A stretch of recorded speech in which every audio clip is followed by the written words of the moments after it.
को बधाई। और मैंने सबके कटआउट देख लिए हैं, ये लगता ये सबके कटआउट और ये देख लिया मैंने, कहीं ऐसा तो नहीं तुम उन्हीं का नुकसान करने के लिए कटआउट ऊपर दिखा रहे हो। अब नीचे कर लो, बहुत हो गया, बहुत हो गया। अगर कटआउट ऊपर होंगे तो हो सकता है कोई और बात हो जाए।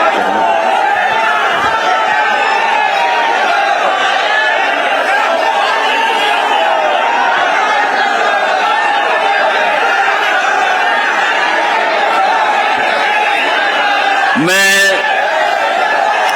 इस मौके पर जब हम सब आप लोग समाजवादी पार्टी के कार्यालय में उपस्थित हैं और हम लोग समाजवादी चिंतक, समाजवादी नेता और जो नेताजी के साथ और हमारे वरिष्ठ नेताओं के साथ जो मंच पर हैं, आदरणीय उदय प्रताप जी, सनातन पांडे जी, आदरणीय माधव प्रसाद पांडे जी, हमारे जयशंकर पांडे जी, नाम तो मैं सबके बाद में लूंगा, लेकिन हमारे समाजवादी लोग जानते होंगे कि जनेश्वर मिश्र जी समाजवादी चिंतक के साथ साथ समाजवादी नेता और एक ऐसे नेता जिन्होंने समाजवादी आंदोलन को जीवन भर अपनाया। न केवल समाजवादी आंदोलन को उन्होंने आगे बढ़ाया, बल्कि अपने जीवन में भी समाजवादी सिद्धांत को अपनाने का काम किया। एक ऐसे नेता जो सादगी के साथ अपने विचारों से और बिना भेदभाव के सबको जोड़ने का काम किया। उन्होंने जीवन भर समाजवादी पार्टी और समाजवादी आंदोलन को बढ़ाने का काम किया। एक ऐसे नेता को हम सब लोग याद करने के लिए यहां पर मौजूद हुए हैं।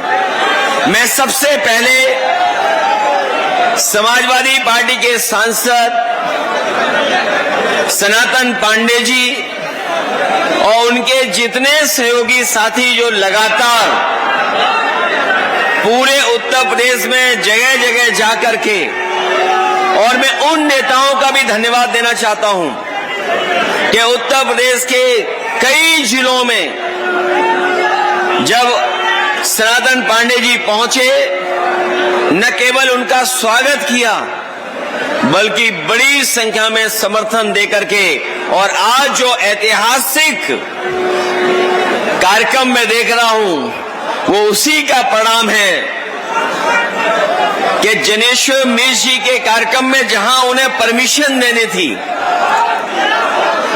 आदरणीय जनेश्वर मिश्र जी के कार्यक्रम के लिए जहां परमिशन देनी थी उन्होंने हमें आपको परमिशन नहीं दी, इसलिए हमें इस कार्यालय में कार्यक्रम के आयोजन करना पड़ रहा है। लेकिन मैं आपके उत्साह और जोश को देखकर कह सकता हूं, उन्होंने परमिशन दी नहीं दी, उनकी परमिशन हमें नहीं मिली।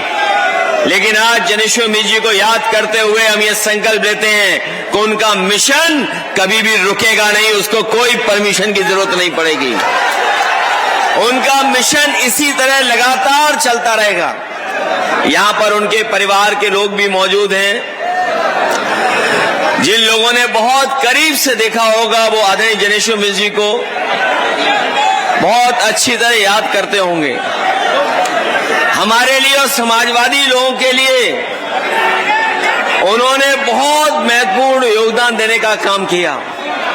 और मैं व्यक्तिगत रूप से कह सकता हूं, कई बार हम लोगों से पूछते हैं कि जहां पर लोहिया पार्क और छोटे लोहिया का पार्क है, और अगर याद होगा साथियों को, जिस समय जनेश्वर मिश्र जी के नाम पर पार्क बना था उसके उद्घाटन में मैंने कहा था कि डॉक्टर राममनोहर लोहिया जी के नाम पर जो लोहिया पार्क वो छोटा है, लेकिन छोटे लोहिया जी के नाम पर जो पार्क बना है वो देश का सबसे बड़ा पार्क बन करके आया है। और ऐसा पार्क उनकी याद में जो बना है, सदियों सदियों लोग याद करते रहेंगे कि समाजवादी लोगों का और आदरणीय जिनेश्वर मिश्र जी का कितना बड़ा योगदान समाज को सुधारने और आगे बढ़ाने के लिए रहा है। लोग पीडीए की बात करते हैं और पीडीए की नई नई परिभाषा बनाते हैं। जब से पीडीए से वो लोग हारे हैं, तब से पीडीए की नई नई परिभाषा बना रहे हैं वो लोग, लेकिन वो लोग भूल गए हैं पीडीए में पीडी पंडित का ही शुड फॉर्म है। जो लोग पीडीए की परिभाषा समय समय पर दूसरी बनाते हैं, वो जान लें कि पीडीए में पीडी जो है वो पंडित का शॉर्ट फॉर्म है, और जितनी पीड़ा दोगे, पीड़ा बढ़ाओगे, उतना ही पीडी और मजबूत दिखाई देगा।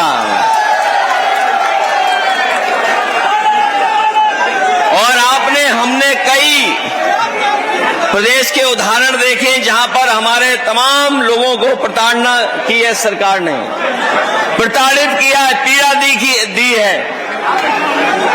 और ये प्रताड़ना इतनी दी है जिसकी आप कल्पना नहीं कर सकते हैं। और बहुत से लोगों को बहुत सी घटनाएं पता होंगी। याद होगा जब गाड़ी पलटाई गई थी, और मैंने उस समय कहा था कि ये गाड़ी नहीं पलटाई गई है, सरकार ने अपनी सरकार पलटने से बचा ली है। सरकार पलट जाती अगर सच्चाई सामने आ जाती। वो गाड़ी नहीं पलटाई गई थी। जो हमारे साथी ये सामने खड़े हैं वो जानते होंगे, संतोष जी, कि क्या कारण था कि गाड़ी पलटा दी गई।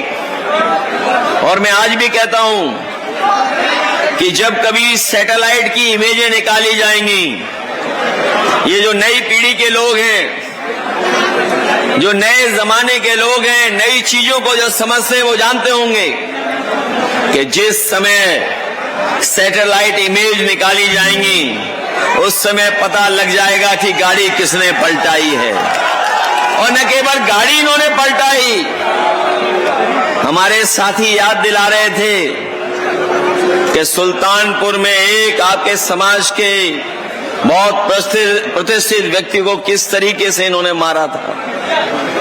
इन्होंने लाठी डंडों से नहीं मारा था। जिनको घटना पता होगी उन्हें पता होगा कि ड्रिल से मारा गया था, जिससे छेद किया जाता है। न केवल ड्रिल से मारा, बल्कि आप जानते होंगे एक साथी केवल न्याय के लिए गया था थाने पर। बस्ती और संत कबीर नगर में उसको पुलिस के लोगों ने मार मार करके उसकी जान ले ली थी। ये हमें और हमारे साथियों को तो मार ही रहे थे, लेकिन अब तो ब्राह्मण समाज के पीछे भी पड़ गए ये सरकार के लोग। ये हमारे जो सबसे पहले पीढ़ी है, जो पी है, उन्हीं के पीछे पड़ गए हैं।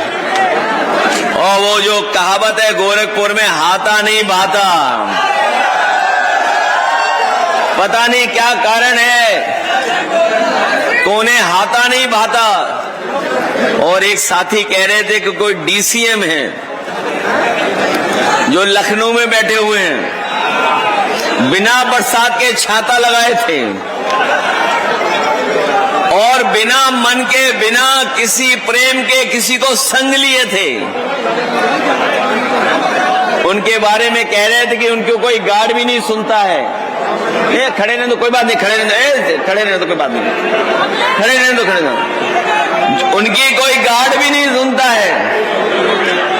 जो लोग सच्चाई जानते होंगे,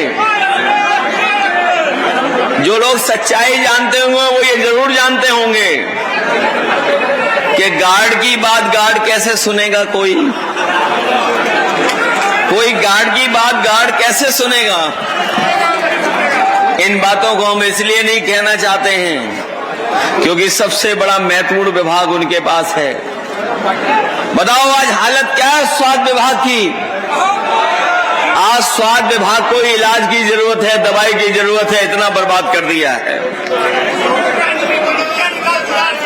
केवल यही घटनाएं नहीं, यहां पर मंच पे जितने लोग बैठे, हमारे सामने जितने लोग हैं,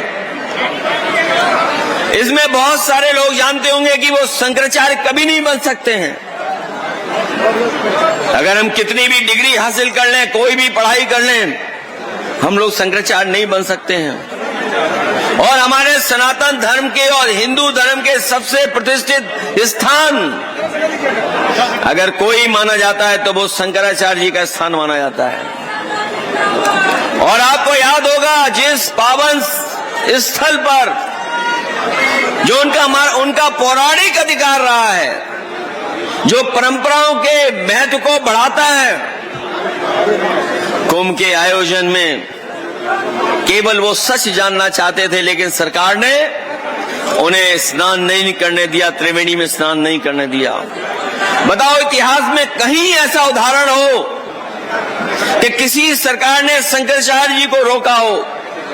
अगर एक उदाहरण हो तो हमें बता दो आप। इतिहास में भारत की धरती पर अगर एक भी उदाहरण हो कि जहां पर हमारे पूजनीय शंकराचार्य जी को स्नान करने से रोका गया हो, त्रिवेणी में स्नान नहीं कर सकते हैं, उन्हें धरना देना पड़ा। उन्होंने अपनी मांग रखी थी, मांगों को नहीं माना और उन्हें धरना देना पड़ा, लेकिन धरने के बावजूद उनकी कोई सुनवाई नहीं हुई। जो हमारा सबसे बड़ा आत्मसम्मान होता है, जो एक ब्राह्मण समाज के लिए सबसे प्रतिष्ठित चीज है, धार्मिक चीज है, उन बटकों के साथ कितना अपमान इस सरकार ने किया वो कोई भूल नहीं सकता है।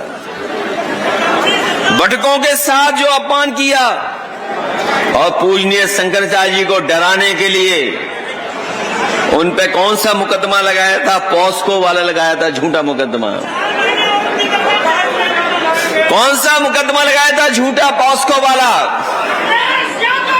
लेकिन हमें खुशी है इस बात की कि पूजनीय शंकराचार्य झुके नहीं और वो अपनी मांगों को लेकर के डटे रहे। बाद में पूरे प्रदेश में भी जगह जगह गए। हमें खुशी है कि समाजवादियों ने बड़े पैमाने पर उनका सम्मान करने का काम किया। यहाँ जितने लोग मौजूद हैं वो किसी न किसी रूप में उनके साथ खड़े दिखाई दिए हैं। और एक कहानी नहीं है, एक कहानी नहीं है, न जाने कितनी कहानियां हैं, कितने उदाहरण हैं। ऐसा कभी किसी सरकार में नहीं हुआ होगा, इतना अपमानित महसूस नहीं किया होगा किसी ने। न केवल हमारे ब्राह्मण समाज के लोग, बल्कि हर वर्ग के लोग दुखी हैं। इन्होंने हर चीज पर संकट पैदा कर दिया है। लेकिन थोड़े बहुत होश अगर किसी ने उड़ाए इनके, तो जो नई पीढ़ी है, जेनजी जो नाम निकल करके आया है, ये घबरा गए। जो नकारात्मक राजनीति करते थे, दूसरों को बदनाम करने के लिए काम करते थे, जो लोग दिन प्रतिदिन दूसरों को बदनाम करने के लिए मीडिया का साथ लेते थे, बड़े बड़े अखबारों का साथ लेते थे, बड़े बड़े कैमरों का साथ लेते थे। लेकिन हमें खुशी है कि मेन स्ट्रीम मीडिया तो सरकार के साथ दिखाई दे रहा था, लेकिन मेन स्ट्रीट जो सड़क पर हमारा जर्नलिस्ट है, जो मेन स्ट्रीम मीडिया था, उसका मुकाबला करने किसी ने किया तो हमारे मेन स्ट्रीट मीडिया ने मुकाबला किया और अंतर्गतवाद मेन स्ट्रीम मीडिया को पीछे हटना पड़ा। जो नकारात्मक राजनीति करते थे उनके पाप का घड़ा भर गया था, और जब घड़ा फूटा तो बताओ कैसे मीम्स निकल करके आए हैं। ऐसे मीम्स निकले जो कोई समझ नहीं सकता था, वो नई पीढ़ी के लोग ही समझ सकते थे। ये दूसरों पे आरोप लगाते थे कुछ कुछ, लेकिन हमें खुशी है कि युवाओं ने उन्हें सबक सिखा दिया है। और अभी चुनाव में जब वोट पड़ेगा उस समय पता लगेगा कि इनके खिलाफ कितना मतदान होने जा रहा है। केवल ये लोग हर चीज से घबरा जाते हैं। यहां तो मैं अपने तमाम साथियों का धन्यवाद देंगे और विशेष हम अवलेश जी का धन्यवाद देंगे। अवलेश जी का, जो लोग जनेश्वर मिश्र जी से मिलने जाते रहे होंगे उस समय उनके जन्मदिन के अवसर पर, उस समय उन्हें बलिया की पूड़ी और बलिया का खाना खाने को मिलता था। वो जो भी कार्यकर्ता नेता आते थे उनका सम्मान अपने जन्मदिन पर बलिया का भोजन करा के करते थे। मैं अवलेश जी का विशेष धन्यवाद दूंगा कि आज जब जनेश्वर मिश्र जी का इतना बड़ा कार्यक्रम हो रहा है, सभी के भोजन के लिए इंतजाम अगर किसी ने किया है तो हमारे अवलेश सिंह जी का मैं उनका बहुत बहुत धन्यवाद और आभार प्रकट करता हूं। यहां खाने पर कोई नोटिस नहीं मिलेगा, लेकिन बाटी चोखा अगर खा लिया विधायकों ने तो सोचो सरकार से नोटिस मिल गया था उन्हें। जब बाटी चोखा खाया था उनको तो जानते होंगे उन्हें नोटिस मिल गया था। और कभी कभी कैसे अपमानित करते हैं। आज सुना है कि कोई क्वेश्चन पेपर आया जिसमें अंग्रेजी में न जाने कितने गलत क्वेश्चन पूछ लिए। 100 कुछ क्वेश्चन थे, 135 में गलत कितने पूछे अंग्रेजी में? बताओ, क्वेश्चन पेपर में ये पहली बार नहीं हो रहा है। ये जिनको हाथा नहीं भाता उन्होंने कभी क्वेश्चन पूछा था कि अवसरवादी कौन होता है, याद है कि नहीं याद है? न केवल अवसरवादी पूछा था बल्कि इन्होंने एक फिल्म भी रिलीज कराई थी। याद है कि नहीं याद? एक फिल्म रिलीज कराई थी। धुरंधर तो हम लोगों के लिए बनवाई उन्होंने, लेकिन हम कहना चाहते हैं जिन्होंने धुरंधर में जो नोटबंदी की बात कही है, जब कभी भी सरकार बनेगी तो ऐसे लोगों के खिलाफ भी हम लोग जांच करने का काम करेंगे। और उन्होंने कौन सी फिल्म बनाई थी, अब आपको याद है कि नहीं याद है? समाजवादियों ने तो बनवाई थी एक फिल्म। जिन्होंने बनाई फिल्म वो हमें छोड़ के चले गए। उस फिल्म को हम लोगों ने सब्सिडी दी थी। उस फिल्म का नाम था पंडित जी अब ब्याह कब हुई। लेकिन इन्होंने बताओ कौन सी फिल्म बनाई थी अभी? बताओ, हम लोग तो बोल भी नहीं सकते कि क्या नाम रखा था फिल्म का। ये किसने रखा था नाम? ये जो गद्दी पे बैठे लोग हैं, जो सोचो कैमरे के सामने क्या क्या बोल सकते हैं। एक पीड़ित मां के सामने कैसे क्या कहते हैं कि भाषण मत दो। याद है कि नहीं याद आपको? एक पीड़ित मां जब अपने दुख को कहने गई सरकार से, तो सरकार ने कहा कि बताओ हमें भाषण दोगी तुम? जो कैमरे के सामने ये बोल सकते हैं, वो बताओ कैमरे के पीछे क्या कैसे बोलते होंगे, क्या व्यवहार करते होंगे। और वो तो याद होगा, एक गोरखपुर के प्रचार और शिक्षक, हमारे राष्ट्रीय अध्यक्ष जो हैं शिक्षा सभा के, वो जानते होंगे, या गोरखपुर के लोग जानते होंगे, एक गुरुजी के साथ व्यवहार क्या किया था सरकार के मुखिया ने, और किस भाषा से अपमानित किया था। और यही नहीं, अभी तो थोड़ा सुधार आ गया है उनमें। अगर कभी मिलने जाओगे उनसे तो वो पूछेंगे कि नहा के आए हो कि नहीं नहा के आए हो। कुशीनगर के हमारे लोग जानते होंगे, जब मिलने गए उनसे लोग, तो सरकार ने पहले साबुन से नहलवाया था, तब जाकर के वो बेचारे मिल पाए थे। मैं ये बात इसलिए बोल रहा हूं कि अभी लड़ाई बहुत बड़ी है, लंबी लड़ाई है। समाजवादी पार्टी कभी किसी के साथ भेदभाव नहीं करती है। और मैं आज साथियों की जब तख्तियां देख रहा था, मैं तख्ती पे एक तस्वीर देख रहा था, और उस तख्ती पे जो तस्वीर दिखाई दे रही थी, अभी कुछ दिन पहले हमने आपने सबने मिलकर के जो अंतर्राष्ट्रीय मित्रता दिवस मनाया था, एक मित्रता दिवस मना था अभी कुछ दिन पहले व्हाट्सएप पे सबसे ज्यादा तस्वीर अगर कोई चली है तो जो हमारे साथी अभी तख्ती पर तस्वीर लगा के लाए थे, ये कोई दोस्ती आज की नहीं है। भगवान कृष्ण और सुदामा की दोस्ती आज की नहीं है। बताओ कितने हजार साल पुरानी है, किस युग की है दोस्ती?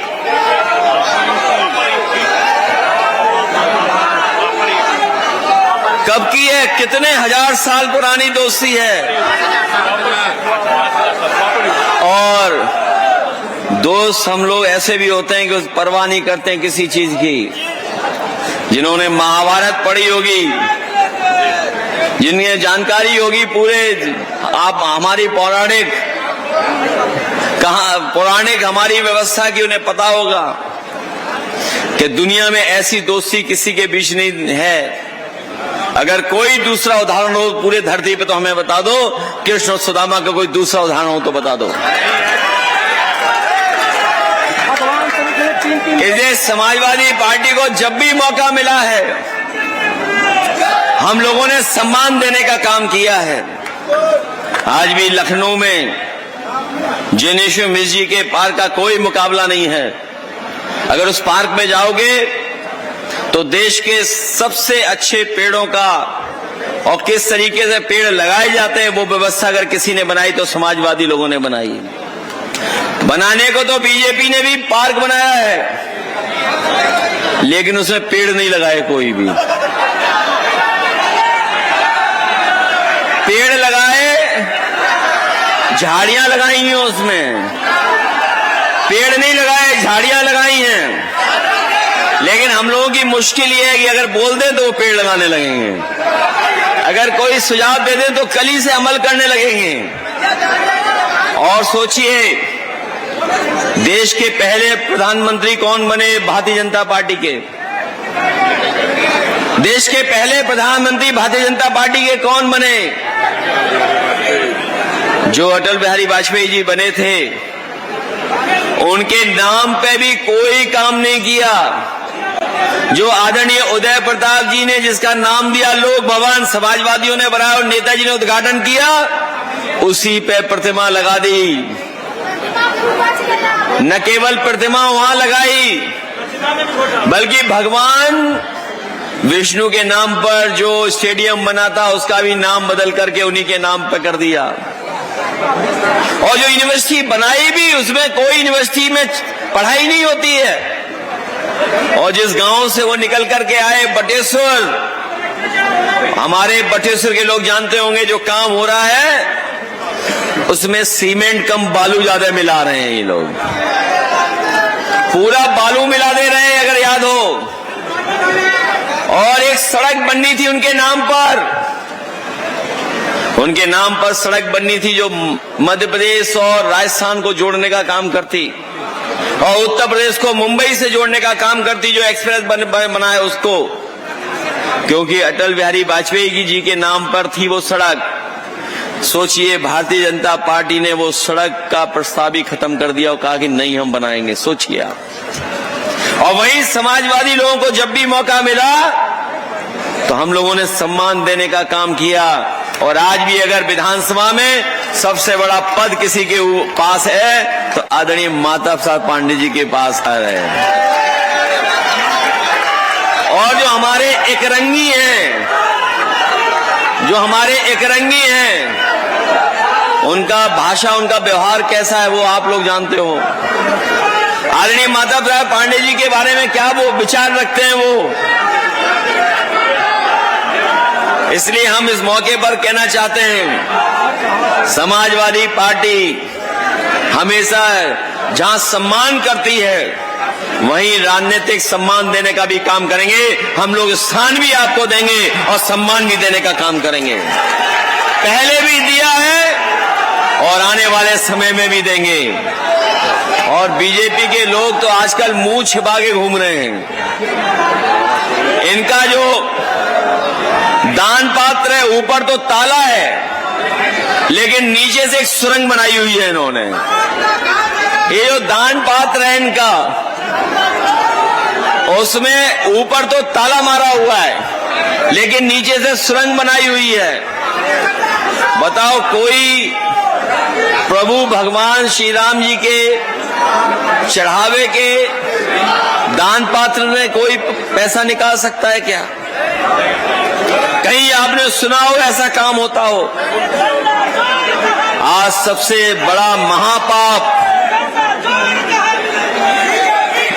सबसे बड़ा महापाप अगर किसी ने किया है तो भारतीय जनता पार्टी ने किया है कि प्रभु श्री राम जी का चढ़ावा भी उन्होंने चोरी कर लिया है, दान पात्र से पैसा निकाल लिया, प्रभु राम का धन निकाल लिया। और जब धन पकड़ा गया, चोरी पकड़ी गई, तो उन्होंने एक छोटे से कर्मचारी के वो पकड़ करके जेल भेज दिया, छोटे छोटे कर्मचारियों को। कहा कि यही छोटे कर्मचारी हैं जो सूचना देते थे। और क्या आरोप लगाया उन्होंने? जाति को लेकर के आरोप लगा दिया। कहा कि उसको सूचना देने वाला कोई ऐसा है व्यक्ति जो वहीं पर है मंदिर में। और सच्चाई तो ये है कि चोरी इतनी बड़ी है जिसकी हम और आप लोग कल्पना नहीं कर सकते हैं। ये छोटे कर्मचारी चोरी नहीं कर सकते हैं। ये अगर चोरी हुई होगी तो बड़े लोग शामिल होंगे, और बड़े लोग शामिल इसलिए हैं क्योंकि मुख्यमंत्री जी वर्ल्ड रिकॉर्ड बना रहे थे अयोध्या जाने का। मुख्यमंत्री जी वर्ल्ड रिकॉर्ड बना रहे थे अयोध्या जाने का। बताओ, सबसे ज्यादा मुख्यमंत्री जी गए हो, सबसे ज्यादा अयोध्या गए हो, और उसके बावजूद भी उन्हें चोरों का नहीं पता लगा, चंदा चोरी का नहीं पता लगा, गुप्त दान का नहीं पता लगा। तो बताओ क्या कह रहे हैं ये लोग? देखिए बीजेपी के लोग क्या कह रहे हैं कि रसीद लाइए, आपने चंदा दिया कि नहीं दिया है, रसीद दिखाओ आप। इससे ज्यादा घटिया बात कोई नहीं हो सकती है, क्योंकि दान दिया हुआ, दक्षिणा दिया हुआ, उसकी कभी रसीद नहीं मिला करती है। हमारे हिंदू परंपराओं में, सनातनी परंपराओं में कभी भी उसका रसीद नहीं मिला करती है। उन्हें रसीद इसलिए याद आ रही है कि एक रसीद घोटाला भी हुआ डीसीएम है, नकली रसीद छपाया था, एक नकली रसीद घोटाला करने वाले भी उस सरकार में हैं। उन्होंने नकली रसीद करके चंदा लिया था कहीं पर, उसका उन पे पाप पड़ा, जनता ने उन्हें हरा दिया, जनता ने उन्हें जीतने नहीं दिया। इस बार जो राम धन की चोरी किए हैं, प्रभु श्री राम इनको जीतने नहीं देंगे। इनके महापाप की सजा इनको मिलने जा रही है, और मिलना शुरू हो गई है। मिलना इसलिए शुरू हो गई, कानपुर की सड़क बताओ 63 किलोमीटर की सड़क है, 63 किलोमीटर की सड़क 4000 करोड़ से ज्यादा की बनी है, और न जाने कितनी बार गड्ढे हो चुके हैं उसमें, अभी भी रिपेयरिंग चल रही है उसमें। बताओ 63 किलोमीटर की सड़क और 4000 करोड़ से ज्यादा की बनी हो, और बारिश पड़ते ही उसमें गड्ढे पड़ गए हो, रिपेयर करना पड़ रहा हो, तो बताओ ये भ्रष्टाचार है कि नहीं है? ये लूट है कि नहीं है? न केवल यहां पर इन्होंने लूटा है, हमारे जो मुख्यमंत्री वो इंजीनियर भी हैं, वो बहुत बड़े इंजीनियर हैं। उन्होंने अपनी गोरखपुर की सड़क बनाई है 90 किलोमीटर की, 7000 करोड़ की। सोचिए आप, ये इंजीनियर की तरह काम कर रहे हैं कि ठेकेदार की तरह काम कर रहे हैं? ये 63 किलोमीटर की सड़क 4000 करोड़ से ज्यादा की, और गोरखपुर को जोड़ने वाली सड़क 90 किलोमीटर की 7000 करोड़ की बनाई है सड़क। सोचिए 7000 करोड़ की। और आज भी अगर उस सड़क पर चलोगे आप, तो हो सकता है आपको घर पहुंच करके अपनी पीठ का इलाज कराना पड़े या पेट का इलाज कराना पड़े। पूर्वांचल वाला एक्सप्रेसवे बना, ये समाजवादियों की देन थी। हम अपने बलिया के लोगों को कहना चाहते हैं, आदरणीय सनातन पांडे जी को कहना चाहते हैं, अभी एक्सप्रेसवे से बलिया नहीं जुड़ा है। समाजवादी सरकार बनेगी, हम अपने बागी बलिया को से जोड़ने का काम करेंगे। सबसे पहले एक्सप्रेसवे से जोड़ने का काम करेंगे। और जिन्होंने गंगा एक्सप्रेसवे पे चल के देखा होगा, बताओ 35,000 करोड़ से ज्यादा की सड़क बनी है गंगा एक्सप्रेसवे। पता नहीं कहां से डामर लाए, क्या लगाया है उन्होंने उसमें कि बारिश को फेस नहीं कर पा रही वो सड़क। और हमने खुद चल करके देखा है, याद होगा वो वीडियो आज भी कहीं न कहीं सोशल मीडिया पर होगा। जब समाजवादी पार्टी की सरकार बनी थी तो हम लोगों ने सड़क का परीक्षण कराया था, सड़क का टेस्ट कराया था कि सड़क कितनी स्मूथ है, कितनी राइडिंग क्वालिटी उसकी अच्छी है। हम लोगों ने उसे पानी का गिलास रख दिया था और 120 किलोमीटर के ऊपर से रफ्तार से गाड़ी चली थी, पानी हिला नहीं था, गिलास हिला नहीं था। ये इंतजाम समाजवादियों ने किया था, ऐसी सड़क बनाई थी। और अगर इनकी सड़क पे चलो और बोतल में भी ढक्कन लगा दो और अगर आप 120 के आसपास चले तो हो सकता है ढक्कन निकल जाए और पानी भी बाहर बहने लगे। ऐसी सड़क बनाई इन्होंने। और कहीं भी कोई इंतजाम नहीं किया किसानों का। मंडी नहीं बनी, क्योंकि मंडी नहीं बनेगी तो हमारे किसानों को लाभ नहीं मिलेगा। हम लोग मंडी बनाए थे वहां पर। ये जो एक्सप्रेसवे आगरा लखनऊ है, इसमें मंडी भी बन रही थी, इत्र का पार्क भी बन रहा था। आपको याद होगा एक बार सदन में हमारे मुख्यमंत्री जी गोबर पर भाषण दे रहे थे, गोबर की रिसर्च बता रहे थे। हमने कहा गोबर आप रख लो, हमें हमारा इत्र पार्क दे दो, बताइए आप। तो क्या खिलाफ प्रचार करने लगे कि हमें कहीं बदबू आती है। इसलिए इनसे सावधान रहना। इन्होंने सड़कों को, जो बुंदेलखंड एक्सप्रेस है वो भी बर्बाद बनाया है। जो बुंदेलखंड से आए होंगे वो जानते होंगे कितना बर्बाद बना हुआ है बुंदेलखंड। और जो समाजवादियों के काम थे उन कामों को बर्बाद कर दिया है। ये जो पुलिस को लेकर के कोई ज्यादा बात नहीं करनी है, लेकिन पुलिस के बारे में सब जान गए, उनका रेट जाने कितना बढ़ गया है और कितना अन्याय कर रही है पुलिस, और न जाने कितने लोगों की जान ले चुकी है।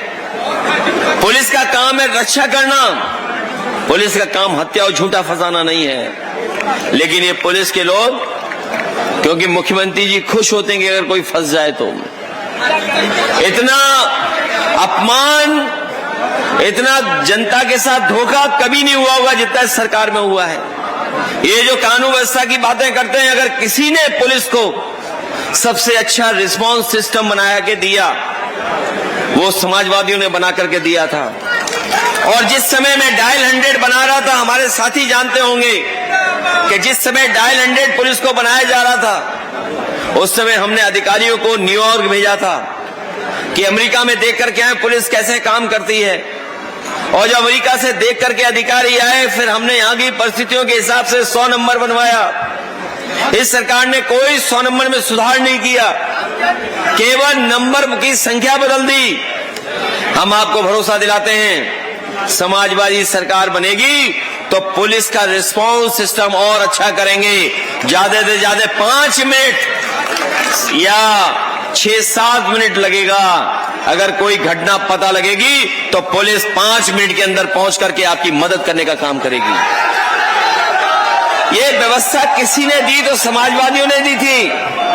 हम चाहते थे कि 5 मिनट के अंदर पुलिस पहुंच जाए, और आज तो हालत ऐसी है कि गाड़ियों का ही नहीं पता गाड़ी कहां चली गई है। और न केवल 100 नंबर खराब किया इन्होंने, बल्कि हमारे गांव देहात से, दूर दराज से जो लोग आए हैं, उत्तर प्रदेश के कोने कोने से लोग आए हैं, वो जानते होंगे एम्बुलेंस की व्यवस्था भी समाजवादियों ने बना करके दी थी। और इसलिए दी थी कि आपको किसी का सहारा न लेना पड़े, फोन करो, अस्पताल में पहुंचा दें आपको, आपका इलाज हो जाए। इस सरकार ने न केवल एम्बुलेंस को बर्बाद किया है, अगर आप सरकारी अस्पताल में चले गए तो हो सकता है आपकी जान भी नहीं बचे। ये दुर्दशा पैदा कर दी इन्होंने। कहीं कोई सरकारी अस्पताल में इलाज नहीं बचा। और सोचो कैसी घटनाएं सुनने को मिलती हैं। जिस व्यक्ति को ऑपरेशन थिएटर में नहीं जाना था, जिस मरीज को, उस मरीज को ऑपरेशन थिएटर में ले गए। वो तो अच्छा हुआ मरीज को होश आ गया, वो ऑपरेशन थिएटर से भाग गया, नहीं तो उसका ऑपरेशन कर देते ये लोग। एक जिंदा व्यक्ति को पोस्टमार्टम में भेज दिया इन्होंने, वो बेचारे का होश आ गया, वो पोस्टमार्टम के हाउस से निकल करके भागा। सोचिए ये हालत है इसमें। और याद करना, जब सरकार इनकी नहीं थी, जो दवाई की बात हम लोग करते थे जगह जगह पर समय समय पर, कि पहले आप लोग जब गोली खाते थे तो 500 mg की पैरासीटामोल गोली में आपका बुखार उतर जाता था। डॉक्टर आपको 500 mg की दवाई देता था। और आज डोलो कितने mg की है बताइए आप? क्या वजह है कि बताओ हमें 150 mg ज्यादा दे रहे हैं? क्या कारण है कि हमें दवाई ज्यादा दे रही है सरकार? इसका मतलब इसकी दवाई में कुछ है ही नहीं अंदर।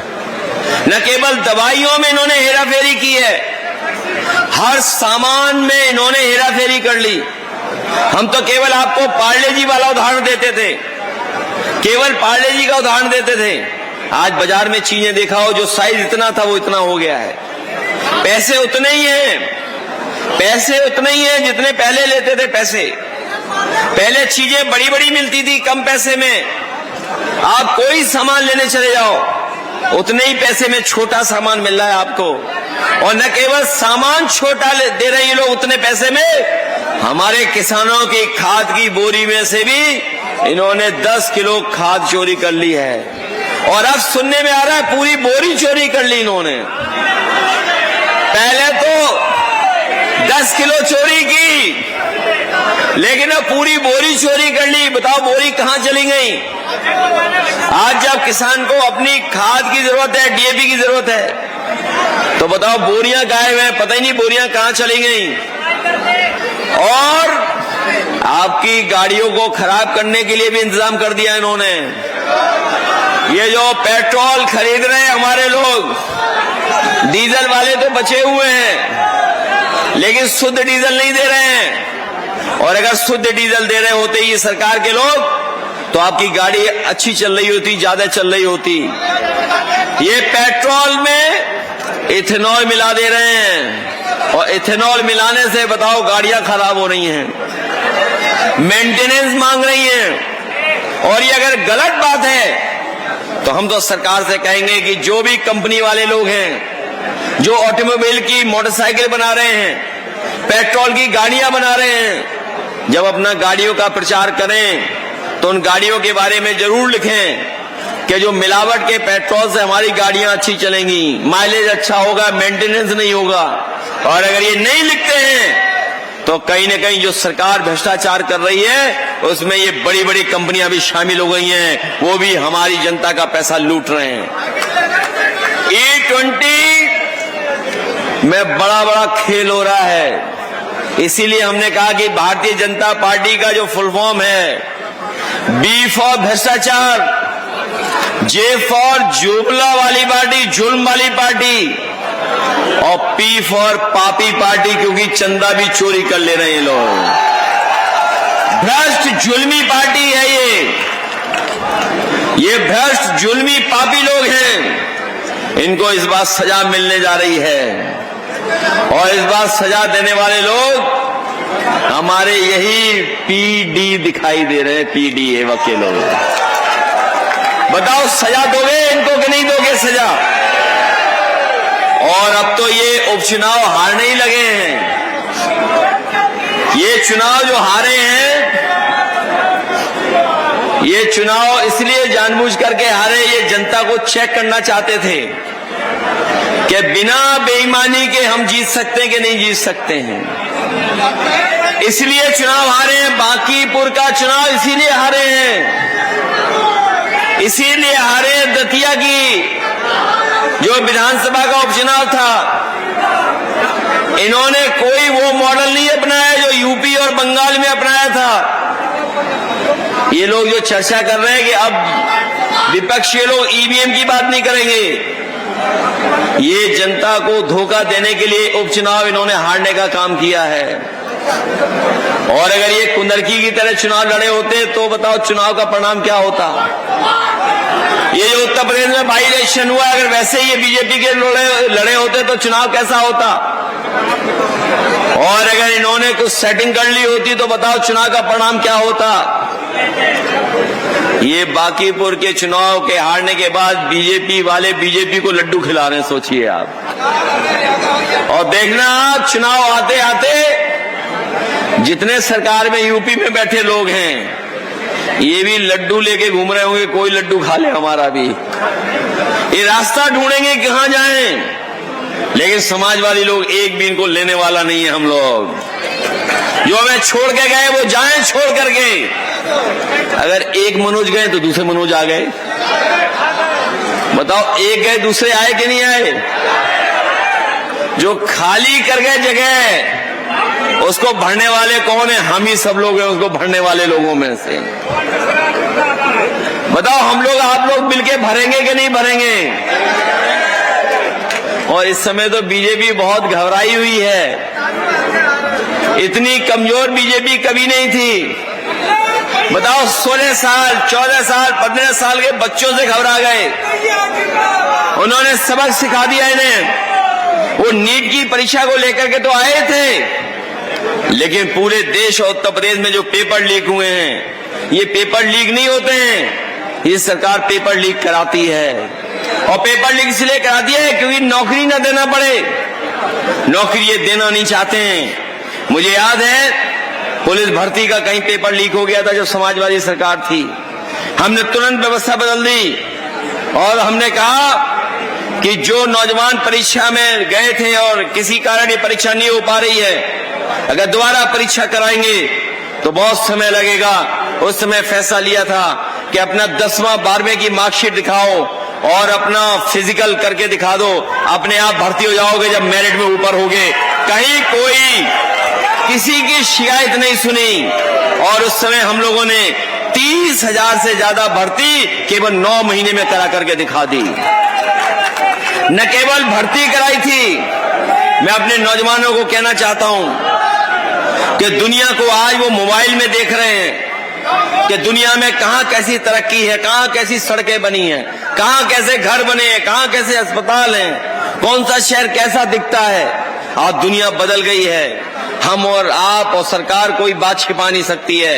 मैं अपने नौजवानों को भरोसा देना चाहता हूं कि अगर नियो इंडिया बन रहा है तो उत्तर प्रदेश को भी हम लोग नया बनाने का काम करेंगे। और न केवल नया बनाएंगे बल्कि नौकरी और रोजगार के अवसर भी इतने होंगे कि नौजवानों को कहीं भी परेशान नहीं होना पड़ेगा। उनको यहीं पे नौकरी और रोजगार दिलाने का काम समाजवादी लोग करने का काम करेंगे। और जो काम करेंगे हम लोग वो दुनिया के बराबर काम करेंगे। याद होगा आपको, जब लैपटॉप बांटा तो दुनिया में जो सबसे अच्छी कंपनियां होती हैं लैपटॉप, उन्हीं को हम लोगों ने शामिल किया था। और यहां पर जितने लोग बैठे हैं ये सब जानते होंगे इनके किसी न किसी रिश्तेदार को या किसी न किसी पड़ोसी को, जानने वाले को लैपटॉप देने का काम समाजवादी लोगों ने किया था। और जो लैपटॉप मिला था वो आज भी खराब नहीं हुआ होगा, आज भी चल रहा होगा। सोचो कब लैपटॉप से जोड़ा था? जब एआई नहीं आया था। जब एआई नहीं आया था, आर्टिफिशियल इंटेलिजेंस नहीं थी, तब हम लोगों ने लैपटॉप से जोड़ा था। हमारे एकरंगी लोग जो हैं इन्हें लैपटॉप के बारे में कुछ नहीं पता। जेनजी के बारे में भी सोचने में बड़ा समय लगा कि ये जेनजी क्या होता है। सुना है उन्हें बहुत समझाया गया, तब वो समझ पाए कि जेनजी है यहाँ पर। जब तक वो जेनजी को समझ पाते तब तक जनरेशन अल्फा ने आंदोलन कर दिया फतेहपुर में, ताकि हमें पंखे चाहिए और हमें पीने का पानी चाहिए। उनका आंदोलन इतना सफल रहा कि प्रबंधक को तुरंत स्वीकार करना पड़ गया। उन्हें पंखा भी मिल गया और पानी भी मिल गया। लेकिन सोचिए सरकार के लोग कितने वो हैं कि जिसने आंदोलन किया उसके घर पुलिस भेज दी थी। तो ये हमारे जो मुख्यमंत्री जी हैं न जेनजी समझ पा रहे हैं, न जनरेशन अल्फा समझ पा रहे हैं। लैपटॉप तो बहुत दूर है, एआई तो बहुत दूर है। हम अपनी नई पीढ़ी को कहना चाहते हैं कि आधुनिक और नए विकास के लिए और दुनिया के साथ चलने के लिए समाजवादियों ने काम पहले भी किए थे। इस बार आप लोग मौका दोगे तो उससे अच्छे काम करने का काम समाजवादी लोग करेंगे। पिछली बार तो बस चूक गए हम लोग। पिछली बार भी बहुत साथी चुनाव लड़े थे यहां पर। पिछली बार भी कई साथी हमारे चुनाव लड़े थे, बस चूक गए हम लोग चूक गए बस। लेकिन इस बार कोई गलती करने वाले नहीं है हम लोग। इस बार हम आपको भरोसा दिलाते हैं कि आपको स्थान और सम्मान देने का काम समाजवादी लोग करेंगे। और अगर कोई छूट भी जाएगा तो इनके ट्रस्टों में तो घोटाला हो रहा है, इनके पूजा पाठ में तो डकैती हो रही है, इनके दान पात्रों में तो सुरंग बन गई है।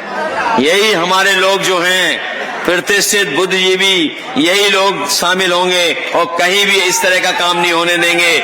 जो हमारी श्रद्धा की चीज है, श्रद्धा के भाव से जानी चाहिए, उसी का इंतजाम यही लोग करेंगे। ऐसी व्यवस्था बनाने का काम करेंगे जिससे हमारी बहुत पुरानी परंपराएं भी चल सकें और आधुनिक समय पर भी हम लोग आधुनिक तरीके से चल सकें और किसी के साथ भेदभाव नहीं हो सके। जिस समय हम सबको बराबर लेकर के चलेंगे संग, उसी दिन हमारा सनातन धर्म मजबूत हो जाएगा। हमारा सनातन धर्म ही समाजवादी रास्ता है। ये लोग जब हम लोगों ने सनातन और समाजवादी विचारधारा पर कहा कि सनातन और समाजवादी व्यवस्था में गैर बराबरी नहीं है, भेदभाव नहीं है, हम सब एक हैं, हम एक तरीके से रहते हैं, हम बंधु राष्ट्र बनाना चाहते हैं, हम लोग मित्रता का राष्ट्र बनाना चाहते हैं, एक मित्रता का समाज बनाना चाहते हैं, जो सदियों पुरानी परंपरा ही हम मिल के साथ रहते हैं, उसी तरह की परंपरा को आगे बढ़ाने का काम समाजवादी लोग करेंगे और किसी के हक को छीनने नहीं देंगे। ये हम आपको भरोसा दिलाने का काम करते हैं। किसी के साथ भेदभाव नहीं होने देंगे और पहले भी बिना भेदभाव के हम लोगों ने सबका सम्मान किया था। इनका नारा तो झूठा है, सबका साथ सबका विकास। हमारा समाजवादी सिद्धांत मजबूत है, पक्का है। हम लोग समाजवादी व्यवस्था लागू कराने के लिए और समाजवादी व्यवस्था के साथ सबको सम्मान देने का काम हम लोग मिलकर के करेंगे। और अभी भी जो चुनाव हुए थे लोकसभा के, इतना समर्थन कभी नहीं मिल सकता था। जहां पर हमारे बलिया से पिछली बार सनातन पांडे जी रह गए थे पीछे, लेकिन इस बार बलिया की जनता ने सनातन पांडे जी को जिता भी दिया। और इनके एक ही डायलॉग जो सरकार के खिलाफ दिया था कि अगर कहीं किसी ने गड़बड़ी की तो दोनों में से एक ही रह जाएगा। और उसका परिणाम यह हुआ कि खुद भी जीते और बगल की सलीमपुर लोकसभा का भी रिजल्ट लेकर के आ गए। तो बलिया के लोगों ने 2 लोकसभा हम लोगों को जिताने का काम किया है। बताइए 2 लोकसभाएं जिताई कि नहीं जिताई? और अगर हम लोग, आदरणीय माता पांडे जी जानते होंगे, अगर सीट उन्होंने पहले ही ले ली होती डुमरियागंज वाली, तो आज वो भी लोकसभा में होते, वो भी जीत गए होते। और हमारे जो बहराइच के हैं, क्या नाम है, कहाँ गए, आदरणीय भगत राम मिश्रा जी, सोचिए, कहा कि आपने किसको टिकट दे दी। इन्हें तो जिला पंचायत में भी वोट कम मिला था। हमने कहा आप नहीं जानते हो, इन्होंने जिसको पानी पिलाया उसी का सम्मान बढ़ गया। हम लोग तो इनके यहाँ पूरा भोजन कर करके आए थे। और जब टिकट मिली तो पता करो कितना वोट मिला था, 4 लाख से ज्यादा वोट मिला था इन्हें। बस अगर थोड़ी रफ्तार और साइकिल की तेज हो जाती तो परिणाम दूसरा ही होता। तो इसलिए हम आपको भरोसा दिलाते हैं कि कहीं भी सम्मान में हम समाजवादी लोग पीछे नहीं रहेंगे। आप लोगों को पूरा का पूरा सम्मान देने का काम करेंगे। मैं एक बार फिर आदरणीय सनातन पांडे जी को और उनके साथियों को बहुत बहुत धन्यवाद देना चाहता हूं। हालांकि बहुत सारे लोग हैं जो इस कार्यक्रम में सहयोग दिया, साथ दिया। मैं एक एक कर करके मैं विशेष धन्यवाद देना चाहता हूं जयशंकर पांडे जी का, अरुण कुमार त्रिपाठी जी, अमरेश मिश्रा जी का, जिन्होंने जनेश्वर मिश्र जी का एक कलेक्शन है पूरा, उनके बारे में पूरी एक जर्नी है, उनकी पॉलिटिकल जर्नी है, जो राजनीतिक यात्रा है, जिसमें भाषण है, जाने क्या क्या उनका जो छूट गया था, उस सब चीजों को शामिल किया है। मैं उनको बधाई देता हूं, धन्यवाद देता हूं कि उन्होंने एक किताब में पूरा का पूरा उनका पॉलिटिकल जो कैरियर है उसको शामिल करने का काम किया है।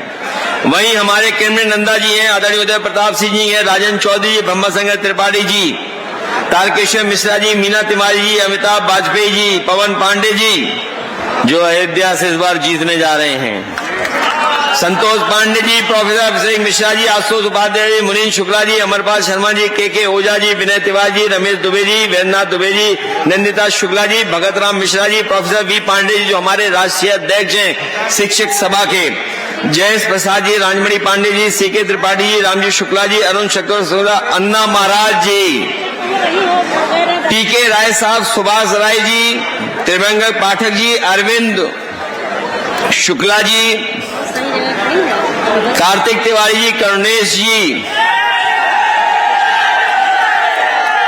केडी, प्रदीप शर्मा जी।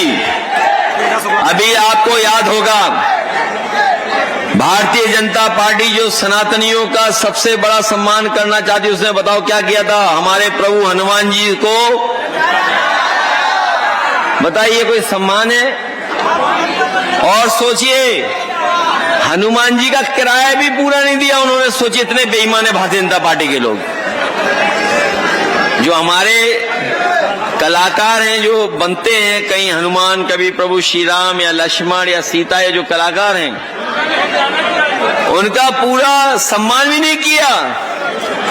सोचिए, समाजवादी लोग जब अभी इकट्ठे हुए तो हनुमान जी को हम लोगों ने बुलवाया, उन्हीं को।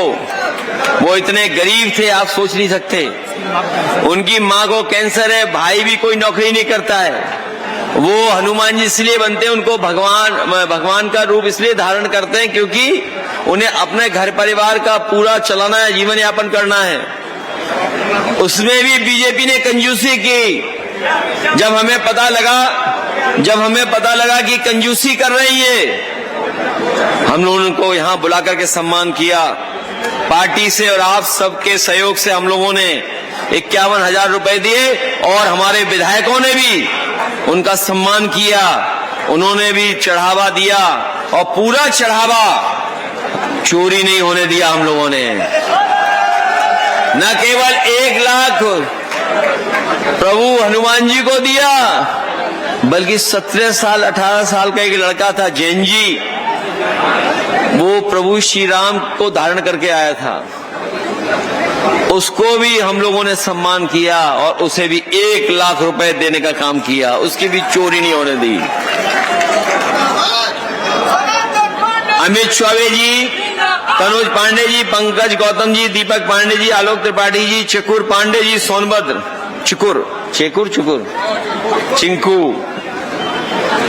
चिंकू जी को,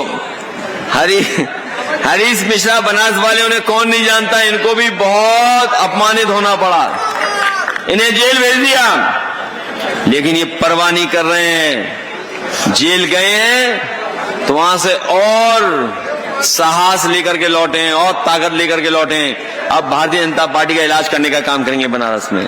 हिमांशु त्रिपाठी जी, मनीन्द्र मिश्रा जी, अवधेश पाठक जी, संजय मिश्रा जी, राजा चतुर्वेदी जी, डॉक्टर सुरभि शुक्ला जी, अरविंद गिरी जी, पूजा शुक्ला जी, रोहित शुक्ला जी, रामजन चौबे जी, संजय पांडे जी, राहुल शुक्ला जी, मोनू दुबे जी, ओम प्रकाश मिश्रा जी, किशन दीक्षित जी, अंगद मिश्रा जी, राजेश शर्मा जी, आशीष चौबे जी कानपुर से, दीपू त्रिपाठी, राजकुमार पांडे जी, मनीष पांडे, मुकेश शुक्ला, रवि मिश्रा, विनोद त्रिपाठी जी, सुजीत पांडे, राकेश शर्मा, सिद्धार्थ,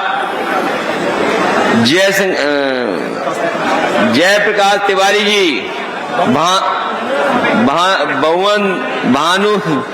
भानु दुबे जी, बहुवन जी, मनोज दीक्षित जी, प्रीति तिवारी जी, डॉक्टर जितेंद्र प्रसाद जी, मनोज कुमार जी, सागर पाठक जी, आनंद राय जी, राजेश मिश्रा जी, पवन मिश्रा जी, गोपाल सुरेंद्र मिश्रा जी, सुमन ओझा, सुमन ओझा जी से लेकर के बड़ी संख्या में जितने लोग आज शामिल हुए हैं और आज यहाँ पर हैं, मैं उन सब का बहुत बहुत स्वागत करता हूँ, बहुत बहुत धन्यवाद देता हूँ। एक बार फिर मैं अमलेश जी का विशेष धन्यवाद दूंगा, जिनकी वजह से आज हम लोगों को भोजन मिल रहा है। साथ ही साथ अमरपाल शर्मा, मैं अमरपाल शर्मा जी का भी धन्यवाद देता हूं और बड़ी संख्या में जो लोगों की सेवा कर रहे हैं, उन सभी सेवा करने वाले लोग जिन्होंने सहयोग किया, उनका विशेष धन्यवाद देता हूं। हमें उम्मीद है कि अगली बार जब हम लोग ज्ञानेश्वर मिश्र जी को याद करेंगे तो मैदान नहीं होगा, वही पार्क होगा जहां पर हम सब लोग मिलकर के एक दूसरे को बधाई भी देंगे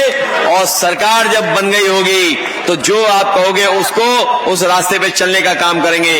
जो अपमान और जो इन्होंने छुट्टियां खत्म की हैं उन सबको हम लोग शामिल करने का काम भी करेंगे। बहुत बहुत धन्यवाद। अखिलेश यादव जिंदाबाद।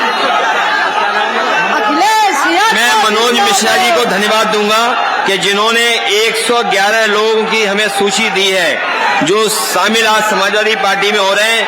आज तो हम नाम नहीं पढ़ पा रहे हैं। मनोज मिश्रा जी को बधाई, उनके सहयोगी साथियों को धन्यवाद जिन्होंने हमें साथ दिया, पार्टी में आज शामिल हुए।